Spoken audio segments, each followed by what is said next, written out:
Recordar é viver. Podemos ter esse testemunho.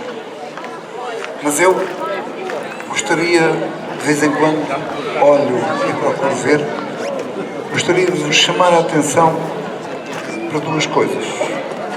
70 anos de existência, de atividade ininterrupta. Esta gente toda que aqui está, muitos dos quais também passaram por lanche, aqueles que hoje aqui estão no palco, só é possível porque tem sido possível que as famílias sintam como sentem o que é aquilo que o Rancho do Pego significa. Como podem observar, quem hoje estava a cantar, ou quem hoje está a cantar, não é quem habitualmente estava. Apenas porque faleceu um familiar. Mas como viram, estivemos cá, estamos cá, continuamos, com a mesma pujança, com o mesmo querer. Mas eu vou-vos mostrar como é que, de alguma maneira, isto se transforma, isto se traduz na continuidade. No início, pedi a uma menina que está cá desde 1960, era ela pequenina, eu peço para ela ir ali à frente e levar a neta que está cá para perceber que, como é que as gerações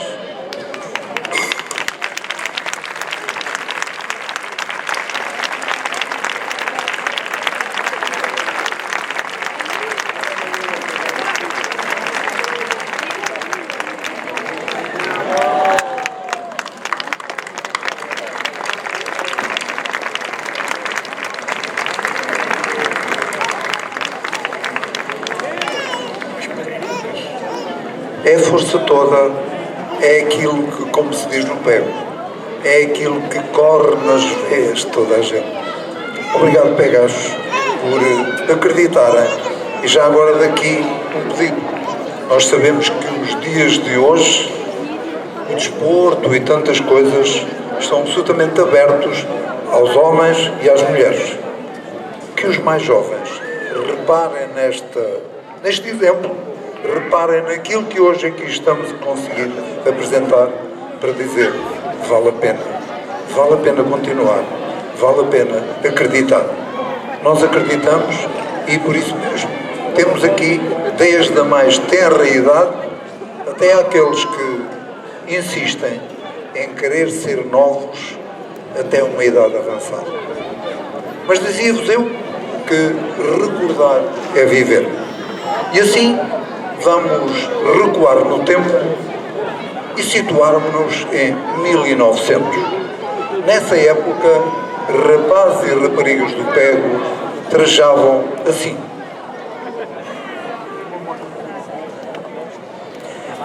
Elas usavam grandes saias até aos pés, saias de chita, como lhes chamavam na altura. Estas saias eram muito rodadas e normalmente de cores alegres e floridas. Na cabeça usavam lenços de cores garridas que eram atados de diferentes maneiras. Sobre as costas colocavam também um lenço de grandes ramagens e de cores bem vivas, o lenço espanhol, assim designado porque quem os vendia ia buscá-los a Espanha. Se por acaso tirassem os lenços das costas, o que raramente acontecia, aparecia diante dos nossos olhos a roupinha, nome dado às blusas que se usavam na época. A roupinha era feita com muitos panos que estreitavam no sítio da cintura e alargavam para baixo, fazendo a aba que se vê cair sobre a saia. A saia, sempre comprida, era vestida com muitos saiotes por baixo, para ficarem muito rodadas. Um pouco diferente, mas sempre dentro do mesmo estilo, Aqui temos um outro fato da mesma época, cuja saia, quando roda, como podem observar, forma como que um rato mais comprido. Agora todas juntas, mostrem, por favor, que eram os fatos melhores, os usados pelas raparigas do Pego aos domingos e dias de festa por volta de 1900.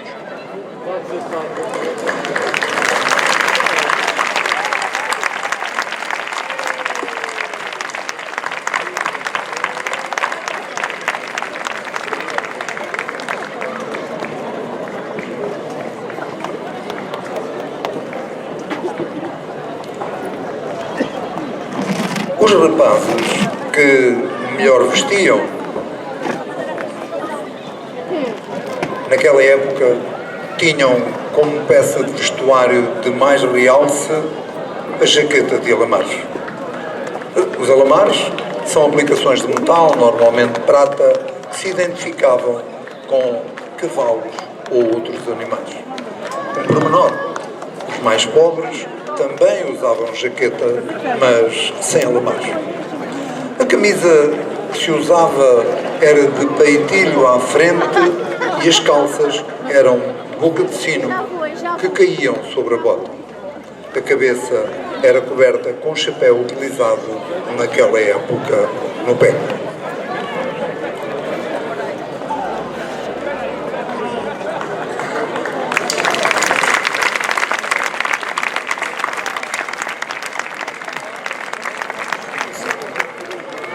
Os campos que rodeavam a nossa aldeia pertenciam a lavradores abastados.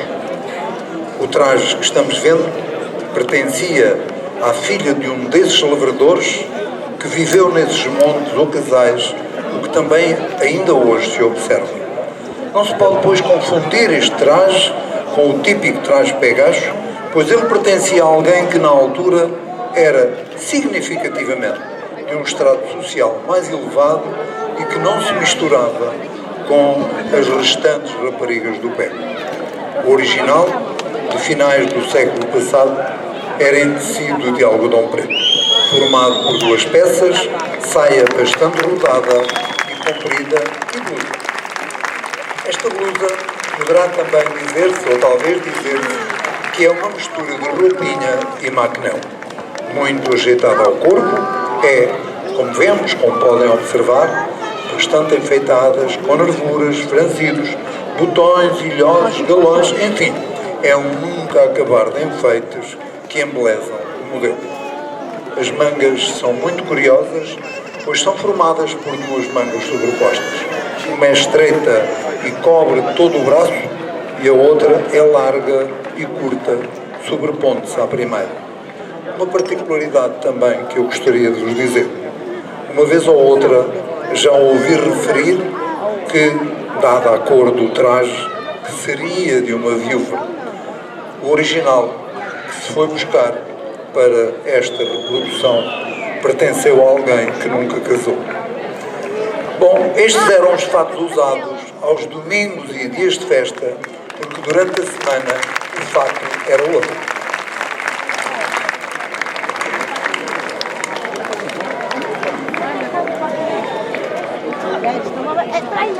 Agora temos o fato de ir à aldeia.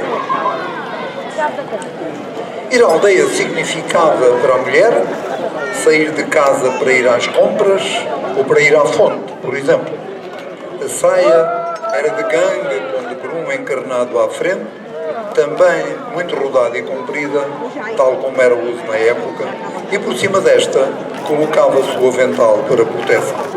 Na cabeça usavam um lenço de cores garridas que elas atavam de diferentes maneiras. Nós escolhemos esta por ser a mais antiga de o atar que hoje se conhece no pé.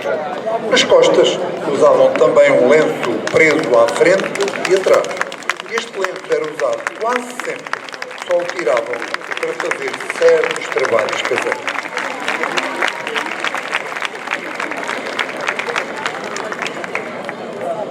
No dia do casamento, os noivos vestiam como observa. O original deste traje de noiva é de 1903. É formada por saia comprida e rodada e por roupinha. Na cabeça usavam um lenço de seda atado da forma que se pode observar. Levavam um chaile de barra de seda dobrado em manta sobre o braço. E, durante a cerimónia, o chaile era colocado sobre as costas. O traje de noivo é formado por calça preta à boca de sino. A camisa era comum às usadas em dias de festa ou domingos. Normalmente, o homem usava cinta com uma só ponta. Mas no dia do casamento, a cinta era preta e com duas pontas. Usavam chapéu de aba larga. Consoante as poses, usavam relógio ou não. Quando o usavam, ele seria em ouro ou prata, guardado no bolso da jaqueta. A jaqueta era feita em feltro preto e castanho, como é visível neste modelo de 1910-1930.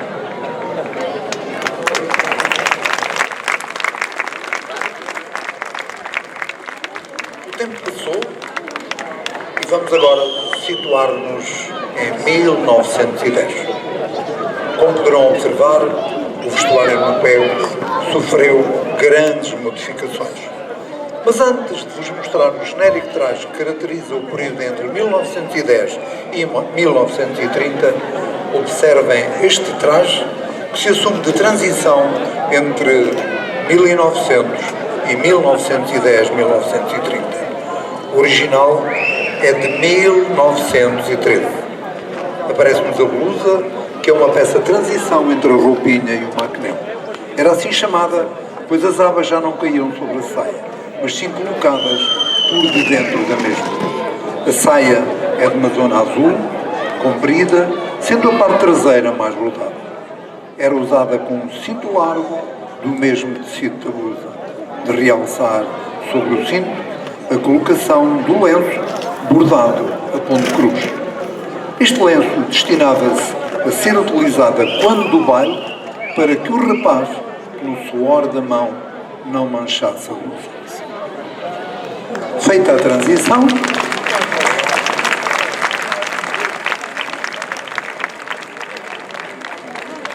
vamos ver as transformações que se observaram. Entram os trajes desta época. As saias, ainda muito rodadas, tornam-se mais curtas. A roupinha dá lugar ao maquinel. Mais ou menos enfeitado, o maquinel vai impor-se com todo o vigor. O avental, antes usado apenas como proteção, torna-se agora um elemento decorativo em que as pegachas faziam luxo. Enfeitados de diferentes maneiras, eram quase sempre atados atrás em grandes laços, que as raparigas procuravam trazer sempre primorosamente arranjados. O lenço de vários tipos e mais ou menos colorido completava o conjunto. As mais ricas, como observavam, usavam meias de algodão e calçavam sapatos pretos. Os mais pobres usavam sapatilhas de borbolota, chinelos ou andavam mesmo descalças.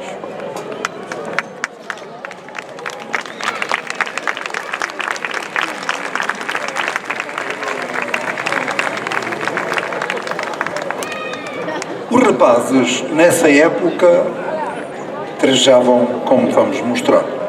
Caem em desuso os alamares e só muito poucos os usam. Vêem-se jaquetas, mas sem alamares. Na cabeça podia ver-se o barrete verde bordado, que era a primeira prenda que as raparigas ofereciam aos seus namorados. Outros usavam apenas o colete sobre a camisa. Continua a vigorar o chapéu de abas largas. As calças continuam à boca de sino, com o pormenor de alguns modelos, como não sei onde está, o que é observável num dos quaisquer que nós temos, que agora não sei se está cá, creio que é quem está de baixo, não é? Ok, exatamente. Eles, como podíamos observar, eram calças sem berguilha, sendo, portanto, apenas abertas ao lado. Não sei como é que eles fizeram as calças. Era raro o homem do pego que não fosse à Feira da Ponte. A Feira da Ponte de Soar ou à Feira da Fossa, no Sardual. O traje que estão vendo era usado por um dos homens do pego que ia vender gado. Jaqueta e calças do mesmo tecido. As calças um pouco mais estreitas em baixo, com uma dobra. A jaqueta apresentava botões com cordão. O chapéu era preto e de abas largas.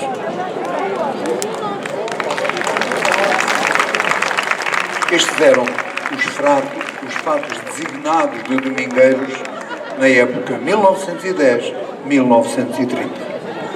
E agora vamos aos trajes de trabalho. Para trabalharem no campo, as raparigas do pego usavam um fato, diria, normal, mais adequado às tarefas a desempenhar.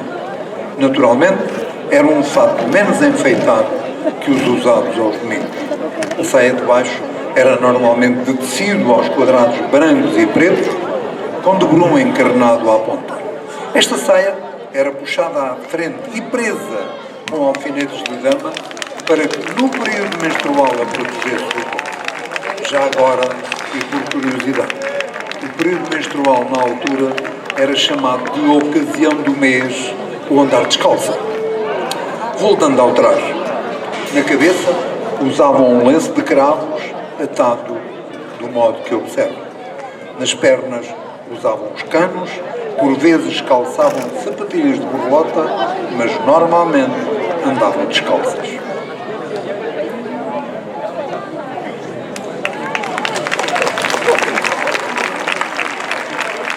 Para trabalhar, os homens usavam um tipo de fato que podemos observar, que é de tecido grosseiro e adequado às lides do campo.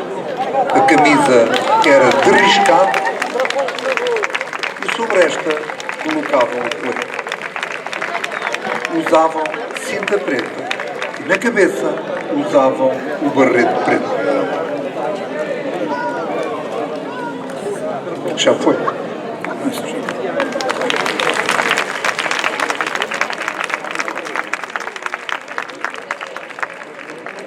Das histórias que nós temos para contar, dizer-vos que há uns anos atrás o rancho do pego, como acontecia na altura em que se consideravam os mais representativos, era o grupo do pego e o grupo de Mouriscas, e naquela circunstância, a circunstância da cerimónia da geminação de Abrantes com Partenay em França, foi o grupo do pego. Eu tenho presente que o então Presidente da Comissão de Geminação, Dr. Semedo,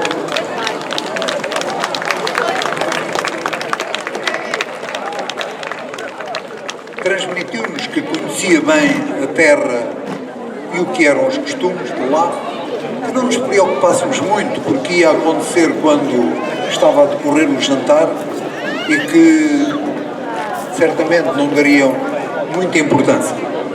A verdade é que neste grupo somos de opinião que em Roma ser humano. Curiosamente, já nessa data, a primeira língua estrangeira que se estudava já não era o francês, era o inglês. Mas nós, como hoje aqui apresentamos, pudemos apresentar aos franceses, em língua francesa, isto que puderam observar. O Dr. Semedo estava